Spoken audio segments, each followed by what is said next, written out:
Siguiendo con nuestro tema de la Guerra Fría, vamos a ver ahora la tercera parte en la que hemos dividido este tema, que bueno, que realmente sería la segunda etapa de lo que vamos a ver hoy, la segunda etapa de la Guerra Fría, desde el año 53 hasta el 62, es decir, desde el cambio de liderazgo en Estados Unidos y la Unión Soviética con la muerte de Stalin y el fin de la presidencia de Truman, hasta la crisis de los misiles cubanos.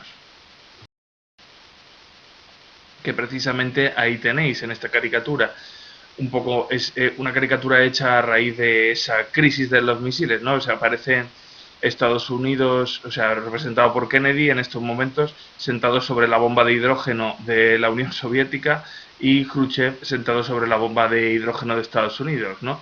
Un poco eso que os comentaba de ese pulso que se libra por lo de la destrucción mutua asegurada, ¿no? Que cualquiera de los dos podría destruir al adversario en un momento dado, ¿no? Dado la capacidad de los arsenales nucleares. Bueno, en los años 50 en Estados Unidos, bueno, el presidente Eisenhower, que lo tenéis ahí en la foto, que fue un héroe de guerra de la Segunda Guerra Mundial, fue el que comandó a las tropas aliadas en el desembarco de Normandía y básicamente el que se le encargó toda la operación de la liberación de Francia y del avance final contra el Reich, con lo cual, al ser un héroe de guerra, lo tuvo fácil para salir elegido en las elecciones del 53 por el Partido Republicano. Y un poco más adelante, a principios de los 60, Kennedy, que era demócrata y que, como sabéis, pues fue asesinado antes de acabar su legislatura en el año 63, pero que también era un personaje muy carismático, ¿no? Bueno, pues estos dos dirigentes van a ser un poco los que vamos a ver en este periodo en Estados Unidos, y ambos van a mantener la doctrina iniciada por Truman, aquello de contener el comunismo allá donde surgiera, ¿no? Fruto de esto, pues la intervención de Kennedy, por ejemplo, intentando parar la revolución cubana, por poner un ejemplo, ¿no? Ambos van a intentar mantener el liderazgo en el bloque capitalista, que venía, en fin, no era difícil dada la situación de posguerra en Europa, ¿vale? Y fueron aumentando su influencia en Europa occidental, pues a través del Plan Marshall, como ya había iniciado Truman, y del organismo que surgió a raíz del Plan Marshall, que fue la Organización Europea de Cooperación Económica, la OECE, que bueno, que servía un poco para mantener esos vínculos de colaboración, de mantener un cierto crecimiento económico controlado, etcétera, ¿no? Con lo cual el papel de liderazgo dentro del bloque capitalista de Estados Unidos se mantiene durante los años 50 y la primera mitad de los 60, ¿vale? Que es la fase que vamos a ver ahora. Se refuerza además a nivel interno el anticomunismo, a pesar de que no hay conflictos tan graves en un primer momento como pudiera haber sido la recién finalizada guerra de Corea. Sí que a nivel interno crece la histeria colectiva cuando llegan esas noticias de que hay espías soviéticos trabajando dentro de Estados Unidos, que están vendiendo los secretos del armamento nuclear, ¿no? Tener en cuenta que la bomba de hidrógeno los soviéticos la desarrollan un año después que los norteamericanos hagan su primera prueba exitosa, con lo cual se piensa que hay espías, y es verdad que había espionaje entre las dos potencias.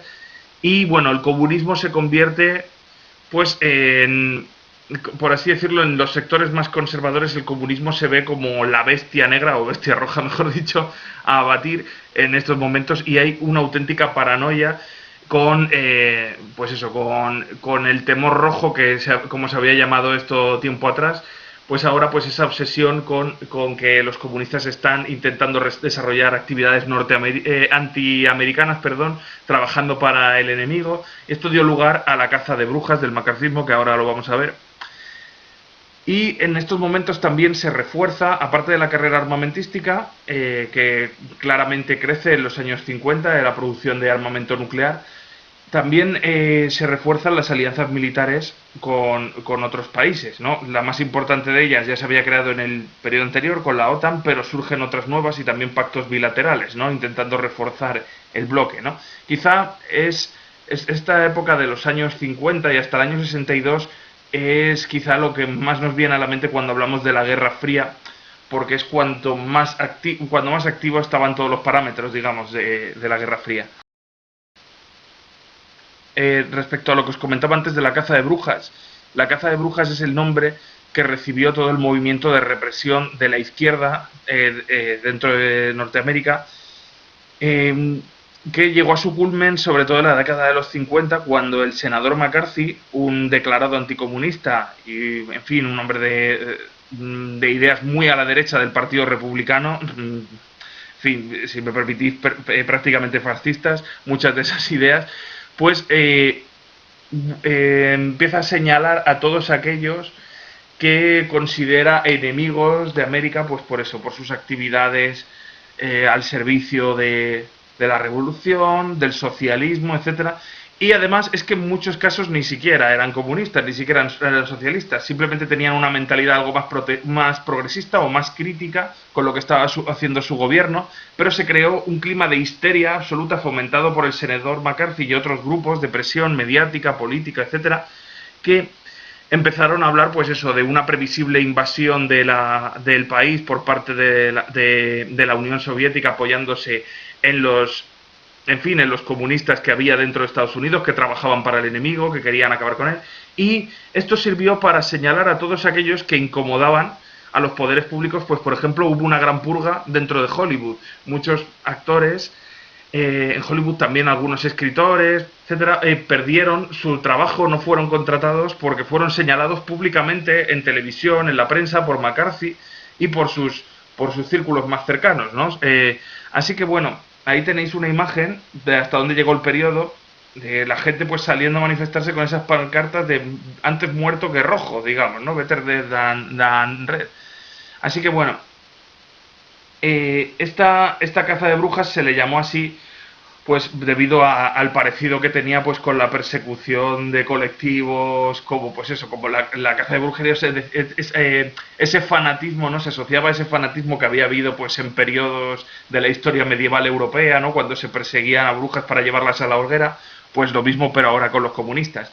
Y es verdad que esto impuso una censura muy grande en los medios de comunicación, en Hollywood, que fue denunciado por unos pocos que se atrevieron a hacerlo y al final consiguieron hacer caer al senador McCarthy. Pero en cualquier caso, el anticomunismo del periodo era tan grave que incluso más adelante se llegó a comparar con la persecución que se sufrió pues en regímenes de extrema derecha europeos unas décadas antes, como que ya los hemos visto antes, ¿no? Es decir, se ha llegado a comparar el macartismo con una especie de pseudofascismo norteamericano incluso, porque, bueno, como veis, se organizó en ese comité de actividades antiamericanas para denunciar a todos aquellos que se consideraba que tenían unas ideas contrarias a lo que era ser americano, es decir, tener una ideología diferente, no defender la economía de mercado, ¿no? O el sistema liberal, era directamente ser antiamericano, ¿no? Como se asocia izquierda con enemigos de la nación, ¿no? En fin, me recuerda a algunos movimientos posteriores que ha habido también, ¿no? En las últimas décadas, pero bueno. Así que bueno, muchos de estos personajes fueron represaliados, pues eso, lo que os estaba comentando, acusados de espionaje, de comunismo, y en fin, y muchos incluso fueron encarcelados, no solo perdieron sus puestos de trabajo. En la Unión Soviética, por su parte, al morir Stalin, llega al poder Nikita Khrushchev, que bueno, lo podréis ver como Khrushchev, en fin, no sé cómo se pronunciará exactamente en ruso, pero lo cierto es que al adaptarlo del cirílico, pues muchas veces la palabra se escribe de forma diferente. También es posible que en vez de con una J lo veáis con una K. Bueno, Khrushchev estará gobernando la Unión Soviética como secretario general del Partido Comunista de la Unión Soviética, ¿no? Que era el cargo que tenían los dirigentes soviéticos, hasta el año 64. No murió en el cargo, le reemplazó después Leonidas Brezhnev. Parece ser que perdió la confianza de importantes sectores del partido, pero Khrushchev va a hacer un importante proceso de lo que se ha llamado la desestalinización del PQS, del partido, y de la propia Unión Soviética. Es decir, va a denunciar, en el 20 Congreso del PQS, denunció los abusos de poder que se habían cometido en el periodo anterior. Tened en cuenta que Stalin había estado gobernando mucho tiempo, desde el año 24 prácticamente hasta el año 53. Eso es mucho tiempo, ¿no? Una dictadura bastante larga. Y, en fin, Khrushchev quiere romper un poco con el pasado, criticar esos abusos de poder que se habían cometido, ese estado totalitario que había creado Stalin, ese excesivo culto a la personalidad, que en fin, que chocaba clarísimamente, era evidente que chocaba con las ideas del comunismo, ¿no? Y a estas alturas, la élite del Partido Comunista de la Unión Soviética seguían siendo en su mayoría gente que había vivido en sus carnes la revolución rusa, ¿no? Es decir, eran ya mayores, pero muchos de ellos todavía recordaban lo que había sido el leninismo, etcétera, y pensaban que con Stalin se había creado una ortodoxia falsa en torno al comunismo, que en realidad no era más que un culto hacia el propio Stalin, ¿no? Así que bueno, queriendo volver un poco a las esencias, denuncia públicamente en el Congreso, en ese 20 Congreso del PQS en el año 56, el estalinismo, intentando romper con él, pero en la práctica lo que ocurrirá es que todo atisbo de democratización de la Unión Soviética caerá en saco roto cuando, viendo esta situación, muchos países de Europa del Este empiecen a aprovechar para intentar romper el control que tiene la Unión Soviética sobre ellos, y especialmente en el año 56, Hungría intenta rebelarse contra el dominio soviético, salirse del Pacto de Varsovia, y Khrushchev reaccionará enviando los tanques. Es decir, al final sí hubo desde luego se rebajó el control social y, en fin, y digamos que de alguna forma hubo un cierto aperturismo a nivel político dentro de lo que era la Unión Soviética respecto al periodo de Stalin, pero en la práctica seguía siendo un sistema autoritario y, en fin, poco democrático, ¿no? Como estamos viendo, ¿no? Si se querían salir de ese sistema creado en el Pacto de Varsovia, era muy difícil. Bueno, de hecho, precisamente en estos momentos se refuerzan las alianzas del bloque soviético a través de la creación del Pacto de Varsovia, que es un poco la contestación a la OTAN, ¿vale? El Pacto de Varsovia lo formaban la Unión Soviética y los estados de Europa del Este comunistas, a excepción de Yugoslavia y luego de Albania. Y también se creó el Consejo de Ayuda Mutua, o Comecon, que era un poco el equivalente a la OECE, al heredero del Plan Marshall, ¿no? Si recordáis, la Unión Soviética había aplicado también una especie de Plan Marshall, lo que se llamó el Plan Molotov, que, en fin, que dio lugar a este consejo también, ¿no? También se impulsa la carrera armamentística en estos momentos. Ya digo, los soviéticos se equiparan en armamento prácticamente a los norteamericanos, llegan a desarrollar la bomba de hidrógeno, con lo cual sigue aumentando la tensión en el periodo. Bueno, respecto a las alianzas militares de estos momentos, que esto es importante, ya digo que los pactos militares que forman Estados Unidos, el más importante de ellos, formado a finales de los años 40, en 1949, y que todavía existe a día de hoy, es la Organización del Tratado del Atlántico Norte, más conocida como la OTAN, o hay gente que dice la OTAN, no sé, a mí siempre me ha sonado raro, yo suelo decir la OTAN, que lo formaban Estados Unidos, Canadá y, en un primer momento, 10 países europeos. Luego se fueron ampliando. Pues bueno, os podéis imaginar, ¿no? Reino Unido, Francia, la República Federal Alemana, Italia, etcétera, ¿no? Era digamos que muchas veces se ha dicho que era la piedra angular de toda la organización, de todas las alianzas militares que tenía Estados Unidos, porque obviamente reunía a sus socios más potentes, y además en Europa, que digamos era en estos momentos el punto clave de este tablero en el que se había convertido el mundo, ¿no? Durante la Guerra Fría. Y ya digo, y ante eso la Unión Soviética contrarrestó con el Pacto de Varsovia, ahora lo vemos. Bueno, otras alianzas que forma Estados Unidos, aparte de pactos bilaterales con países asiáticos como Taiwán, que ya digo que es un poco el heredero de lo que había sido la República China. Los chinos que habían huido del comunismo se refugiaron en Taiwán y crearon su propio estado. A día de hoy se siguen considerando como tal, ¿vale? Como herederos de la antigua República China anterior a Mao.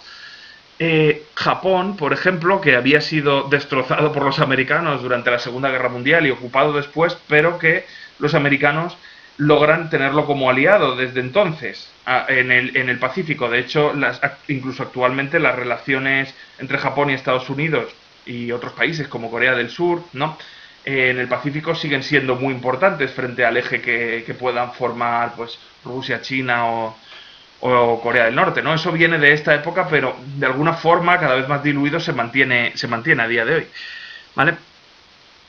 Otros acuerdos son la SEATO, que ahí, bueno, ahí veis las siglas en inglés, ¿no? South Asia Theatre Organization, que, bueno, que lo formaban países como, bueno, formaba obviamente Estados Unidos y otros países del sureste asiático, como, en fin, como por ejemplo Tailandia o como la India y sus respectivas metrópolis, ¿no? Que luego se acaba, bueno, las metrópolis, mejor dicho, de las que se habían independizado, como eran Francia, ¿no? En el caso de Indochina también, o Reino Unido, y también lo formarán Australia y Nueva Zelanda, que por otra parte tendrán su propio acuerdo con Estados Unidos, el ANZUS, ¿no? Que viene a ser algo así como las siglas de la A de Australia, NZ de Nueva Zelanda y US de United States, ¿no? De Estados Unidos.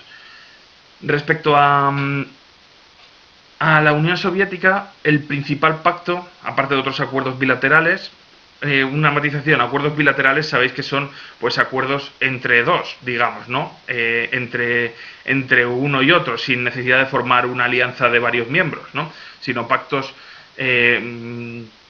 por así decirlo, en pareja, no sé cómo. Bueno, respecto al pacto de Varsovia, que se crea en 1955, ya digo, unía a la Unión Soviética y a casi todos los países comunistas de Europa Oriental, ¿no? A Polonia, Hungría, Checoslovaquia, Rumanía, Bulgaria, Albania y la República Democrática Alemana.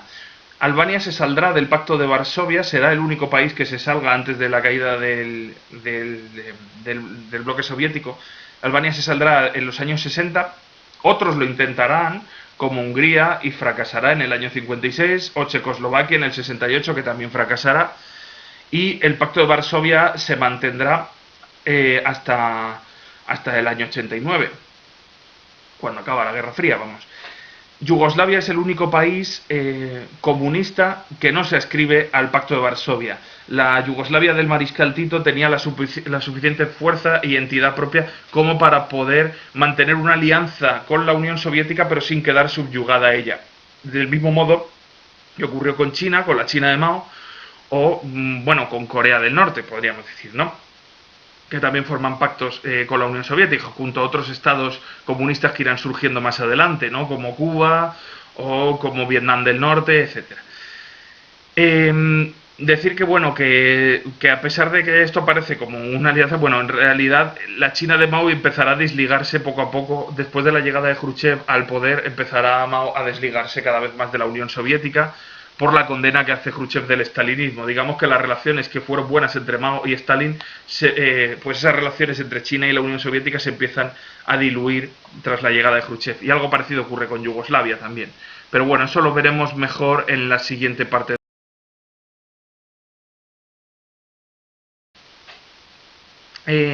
Ahí tenéis pues un poco cómo queda Europa en estos momentos, ¿no? Quitando esos estados que veis en azul claro y bueno, y Yugoslavia y Albania que lo veis en rojo clarito, pues bueno, esto es un poco cómo quedaba Europa. Eh, Creo que el mapa es de los años 70, si no recuerdo mal, no tengo ahora la leyenda, pero bueno, cómo estaba dividida Europa, pues por eso, por el Pacto de Varsovia y por la OTAN. Básicamente toda Europa quedaba dentro del tablero de juego de los dos bloques, ¿no? Veis pues eso, Europa Occidental fundamentalmente, junto con algunos estados como Grecia y Turquía, miembros de la OTAN, y el Pacto de Varsovia pues extendiéndose por la mayor parte de Europa Oriental, ¿no? Fijaos que la OTAN llevó sus bases hasta Turquía y Grecia, como se estaba comentando, ¿no? Lo cual era una amenaza para el poderío soviético, especialmente Turquía, porque ahí había bases norteamericanas con misiles apuntando a la Unión Soviética. Por eso, cuando luego los soviéticos instalen los misiles, o intenten instalar los misiles en Cuba, claro, los americanos se alarman mucho y la Unión Soviética les reprocha básicamente que es que están haciendo ellos lo mismo, apuntándoles desde Turquía, ¿no?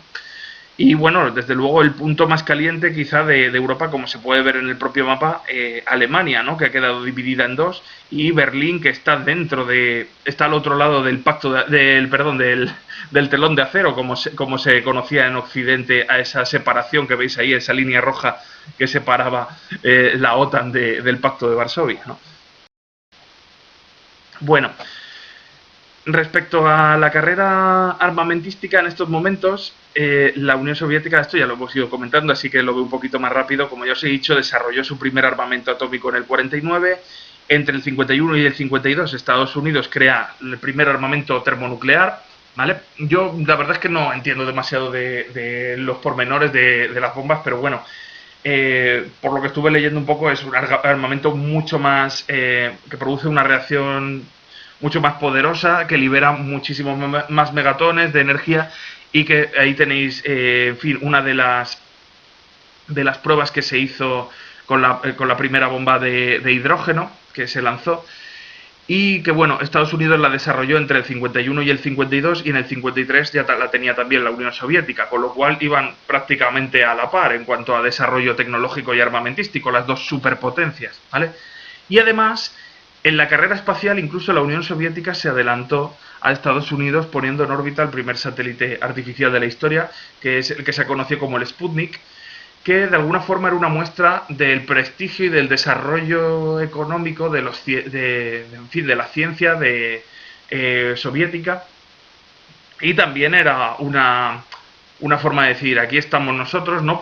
Somos capaces de poner en órbita un satélite, que esto posiblemente luego se pueda utilizar para espiar, ¿no? a los norteamericanos, etcétera. Así que bueno, era una forma de sacar pecho ante el mundo, ¿no? La carrera espacial, como no la vamos a desarrollar luego, deciros que bueno, que continuó luego con misiones al espacio, con astronautas, con los primeros astronautas como Yuri Gagarin, etcétera, y con que los norteamericanos serían los primeros en mandar la expedición que llegó a la Luna en el año 69, ¿no?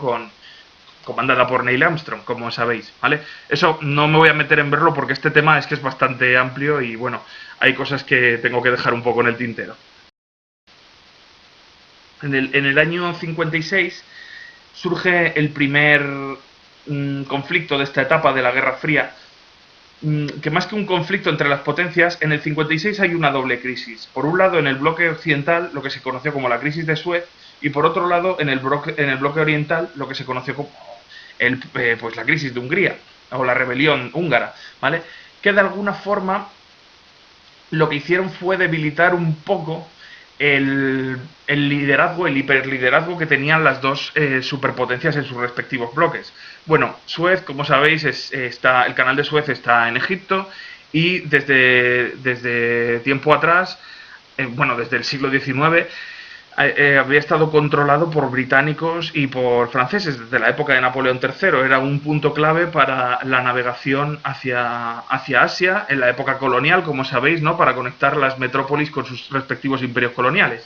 ¿Qué pasa? Que en los años 50 llega al poder Nasser, que es un líder egipcio nacionalista que en fin, rompe con la monarquía que había hasta ese momento en Egipto, y Egipto deja de ser un protectorado británico, ¿vale?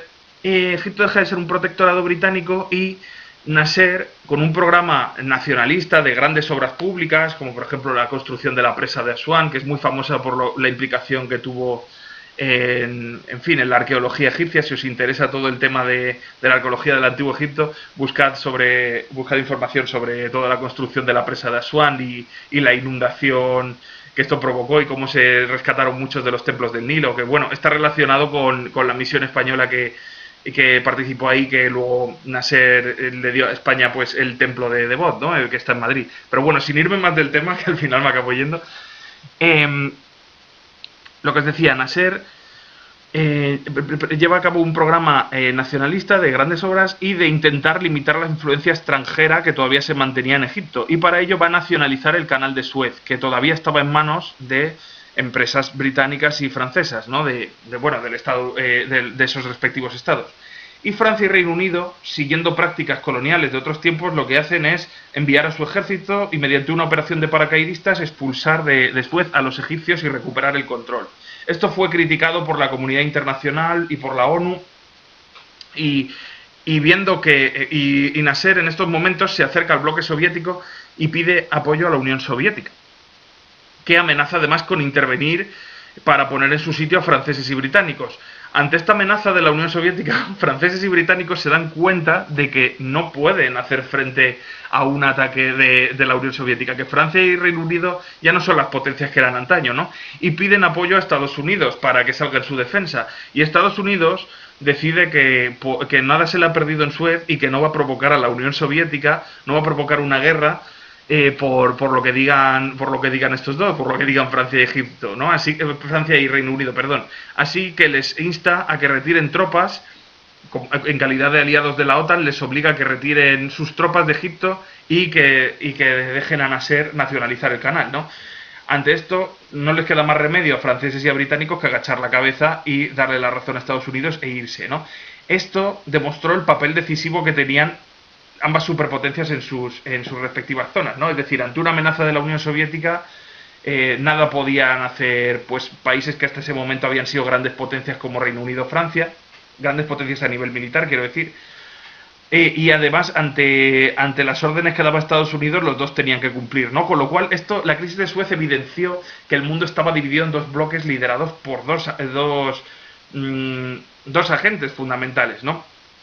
Y también de alguna forma mostró las primeras rupturas dentro del bloque capitalista. Digamos, esto hirió mucho el orgullo británico y francés y especialmente quizá en Francia, especialmente esto luego llegaría hasta cuando De Gaulle abandona la OTAN por estos desplantes que le hace Estados Unidos a Francia en estos momentos, ¿no? Esa idea del nacionalismo herido de Francia y del Reino Unido pues se mantiene a partir de la crisis de Suez.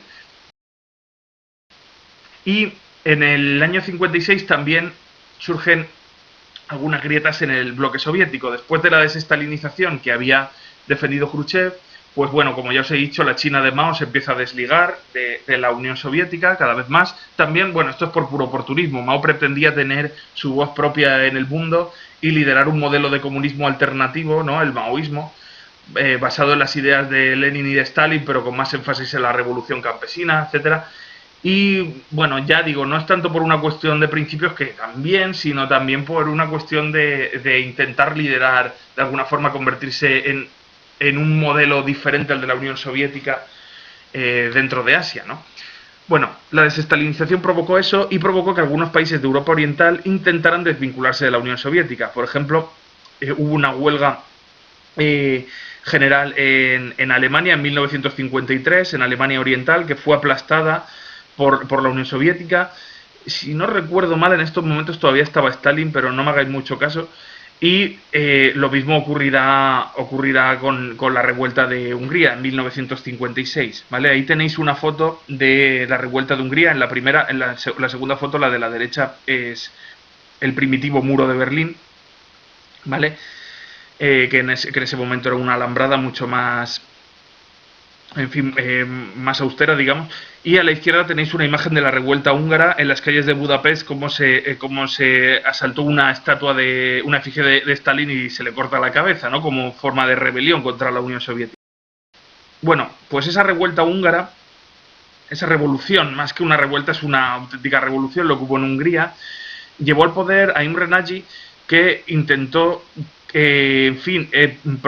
intentó convocar elecciones libres, exigir la retirada de las tropas soviéticas y abandonar el Pacto de Varsovia, ¿no? De hecho, hay imágenes de esa revuelta húngara de cómo destrozaron algunos de los tanques soviéticos que había destacados en Budapest y en otras ciudades. Y en cualquier caso, ante esta situación, Khrushchev, a pesar de su mensaje de desestalinización, lo que hace es atacar y enviar al Ejército Rojo, enviar tanques a las principales ciudades de Hungría y reprimir durísimamente la rebelión, mandando ejecutar a Imre Nagy y a sus principales colaboradores. Ante esta situación, el bloque occidental no mueve ficha, Estados Unidos y sus aliados de la OTAN no mueven ficha porque habían quedado debilitados ese mismo año por esas fricciones que habían surgido con la crisis de Suez, como hemos comentado, ¿no?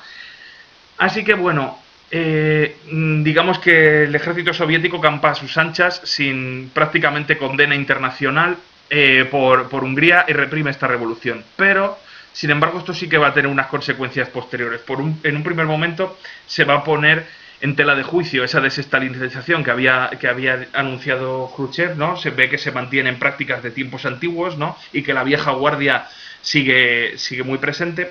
Y, por otra parte, esto es uno de los hechos fundamentales de algo que en realidad ya venía empezando desde tiempo atrás, pero quizá esto fue el gran detonante, de la desvinculación de la mayor parte quizá o de buena parte del comunismo europeo respecto al comunismo soviético. Es decir, en Europa Occidental el Partido Comunista francés o el italiano o incluso el PCE desde la clandestinidad o con Santiago Carrillo más adelante, ¿no?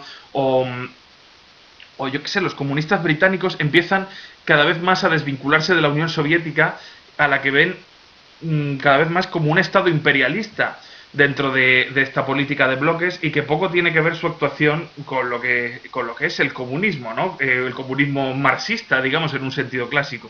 Así que empieza a surgir una nueva corriente, que es lo que se ha conocido a veces como el eurocomunismo, ¿vale? Que, en fin, que ya digo, que tendrá cada vez más seguidores y poco a poco los partidos comunistas empezarán a salirse de la Cominform. Siempre habrá algunos que formen sus propios partidos aún, o sea, surgirán nuevos partidos que sí que quedarán ligados a las directrices soviéticas, pero en su mayoría se van desligando e intentando crear también un modelo comunista propio en Europa. Y esto, ya digo, fue especialmente notorio a partir de la Revolución de Hungría, ¿no? A partir de esa gran represión que se inició contra los húngaros que intentaron iniciar su propio camino y no se les permitió. Y bueno, y así estamos en el año 56, cuando después de esta crisis empieza a haber un cierto deshielo, como se ha dicho. Es decir, estamos hablando de la Guerra Fría, pues el deshielo es el término que se ha usado para hablar de que las relaciones mejoran un poco, digamos, ¿no? Parece que después de lo que ha pasado en Suez, en Hungría, etcétera, y viendo que es inviable mantener un modelo en el que constantemente se está creando armamento, y todo ese programa de destrucción mutua asegurada, el que hemos comentado, parece que los bloques parecen dispuestos a un cierto entendimiento. Y así hacia el 1959, como veis en la foto, Khrushchev incluso llega a visitar por primera vez, es el primer dirigente soviético que lo hace, visita a Estados Unidos. Ahí tenéis una foto de Khrushchev a la derecha con Eisenhower a la izquierda en Camp David, ¿no? En una de las residencias de los presidentes norteamericanos. Y así que bueno, parece que hay un cierto entendimiento, pero en la práctica lo que está ocurriendo es que al mismo tiempo la Unión Soviética, como hemos visto, está reforzando el Pacto de Varsovia, intentando que no vuelva a haber una revolución como la húngara, e incluso está construyendo un muro mucho más sólido en Berlín para evitar las fugas que había constantemente del Berlín oriental al occidental, ¿no? Para intentar evitar que nadie pasara de un lado de Berlín al otro. Ya digo que ese muro, el muro de Berlín, el famoso muro de Berlín que existió hasta 1989, es quizá el gran símbolo de la Guerra Fría, ¿no? Y bueno, y por su parte, en los Estados Unidos lo que hacen es reforzar su liderazgo dentro de la OTAN, como hemos visto con la crisis de Suez, y, en fin, seguir ambos con la carrera armamentística, con lo cual la cosa no cambia apenas, pero sí que hay un cierto talante de dialogar que cae en saco roto totalmente cuando se llega al punto de máxima tensión, seguramente de toda la Guerra Fría, con la crisis de los misiles cubanos en 1962. Vamos a ello. Bueno, ponernos un poco en antecedentes, tampoco os voy a contar ahora la Revolución Cubana como tal, pero sí un poco en qué afecta este periodo. Bueno, en Cuba había estado un poco bajo la órbita de Estados Unidos desde que dejó de ser una colonia española en 1898. Teóricamente era un estado autónomo, pero en la práctica los intereses norteamericanos en la isla estaban muy presentes y de alguna forma, a través de la enmienda Platt y de otras cuestiones que se pueden considerar casi poscoloniales, el control de Estados Unidos sobre Cuba era bastante grande, digamos, ¿no? Frente a esto surge una revolución, la revolución de Castro, de Fidel Castro, que sonará, me imagino, ahí lo tenéis en la foto, no dando un discurso, que en un primer momento era una revolución de tipo nacionalista, es decir, para librarse del control norteamericano sobre la isla y para acabar con la dictadura de Fulgencio Batista, que era un poco ese gobernante al que consideraban títere de los Estados Unidos, ¿no? Que garantizaba que se cumplieran los intereses de las empresas norteamericanas en la isla. Fidel Castro lleva a cabo esta revolución, que como sabréis cuenta con el apoyo incluso del Che Guevara en ella, etcétera. Y en el año 59 toma el poder en la isla. En un primer momento, Castro no crea un Estado comunista. pero sí que obviamente manifiesta ciertas simpatías hacia el bloque soviético, aunque solamente sea en su calidad de enemigo de su enemigo, ¿no? De Estados Unidos. Más aún cuando Estados Unidos, después de ver que ha triunfado la revolución, decreta el embargo económico de la isla, e incluso Kennedy intenta hacer una operación apoyada por la CIA de desembarcar y de financiar a exiliados cubanos que habían llegado a Florida para intentar recuperar el control de la isla, lo que se conoció como la operación del desembarco de Bahía de Cochinos, que fue, en fin, fue un ataque clarísimo contra el régimen de Castro, ¿no? Un ataque militar, pero que fracasó. Después del desastre de Bahía de Cochinos, o sea, desastre, quiero decir, diplomático de Bahía de Cochinos, después de que Kennedy, en fin, haya intentado esta operación y encima no le haya salido, pues Castro se acerca mucho más al bloque soviético y va a dotar a la revolución cubana de ese carácter comunista que tiene hasta el día de hoy, ¿no? Así que bueno, empezará a colaborar con la Unión Soviética y intenta instalar misiles para apuntar a Estados Unidos de forma disuasoria para que no vuelva a haber un nuevo Bahía de Cochinos, digamos, ¿no? Y Khrushchev acepta. Y en cierto secreto se llevan esos misiles de corto, medio e incluso largo alcance a la isla de Cuba. Ahora cuando os enseñe el mapa vais a ver por qué los Estados Unidos se van a preocupar tanto, ¿no? Porque el radio de acción de estos misiles no es que llegara hasta Florida, es que llegaba prácticamente hasta Nueva York y más, ¿no? Se preveía instalar misiles de balística de larga distancia que incluso llegaran hasta California, ni más ni menos, ¿no? Así que bueno, esto dará lugar a la famosa crisis de los misiles. Es el punto de máxima tensión, quizá, de la Guerra Fría, cuando Estados Unidos descubre el plan, el 22 de octubre del 62, Kennedy anuncia el bloqueo naval de Cuba, y es decir, envía a la flota norteamericana para crear un perímetro en torno a Cuba, y dice que si los buques soviéticos intentan atravesar ese perímetro, abrirán fuego contra ellos, ¿vale? Que no va a permitir que se instalen esos misiles dentro de Cuba, amenazando de esta forma directamente a la Unión Soviética. Esto hace que se vivan los días de mayor tensión de la Guerra Fría, en los que se ha dicho en ocasiones que podía, si no hubiera sido porque al final decidieron dar su brazo a torcer ambos líderes, Khrushchev y Kennedy, y ceder, especialmente Khrushchev en un primer momento, pues es posible que hubiera acabado estallando una guerra entre las dos superpotencias, ¿no? De hecho, es muy curioso en este punto cómo incluso se llegó a decidir con algoritmos, es decir, se llegó a destinar a la fría matemática que se calculara cuáles eran las probabilidades de que la Unión Soviética pereciera ante un ataque nuclear si ellos tomaban la iniciativa, si era mejor lanzar un ataque preventivo contra Estados Unidos, y desde la Casa Blanca lo mismo, es decir, se llegó a pensar fríamente y muy en serio la posibilidad de lanzar el primer ataque con la idea de que fuera contundente y obligara a rendirse al contrario. Claro, hubiera sido muy difícil que un ataque de Estados Unidos a la Unión Soviética o viceversa hubiera quedado sin respuesta. Así que, si eso hubiera llegado a suceder, que por los testimonios de los protagonistas de la época parece que estuvo siempre sobre la mesa y que no era tan descabellado como nos puede parecer a día de hoy, pues obviamente eso hubiera sido una tercera guerra mundial que hubiera arrasado posiblemente el mundo, ¿no? O desde luego sus consecuencias habrían sido catastróficas. Bueno, en cualquier caso, Khrushchev cede ante la posibilidad de una guerra nuclear, los buques soviéticos se retiran y los Estados Unidos se comprometen a cambio a respetar la soberanía cubana, es decir, a respetar el régimen de Castro, contra el que sin embargo va a seguir el embargo económico, y a retirar algunos misiles de la OTAN, de las bases de la OTAN en Turquía, como os comentaba antes, ¿no?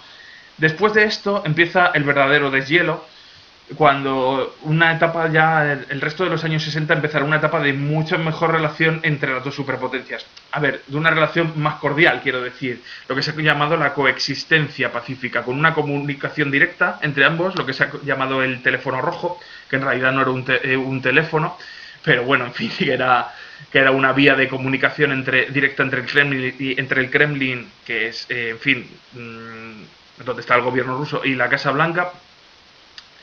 Y bueno, se abriría una nueva etapa de la Guerra Fría después de estos misiles cubanos, ¿no? La etapa de deshielo, digamos, y de coexistencia pacífica, que llegaría hasta el año 79, cuando se reanudarían las hostilidades. Esa tercera etapa la vemos en el siguiente vídeo.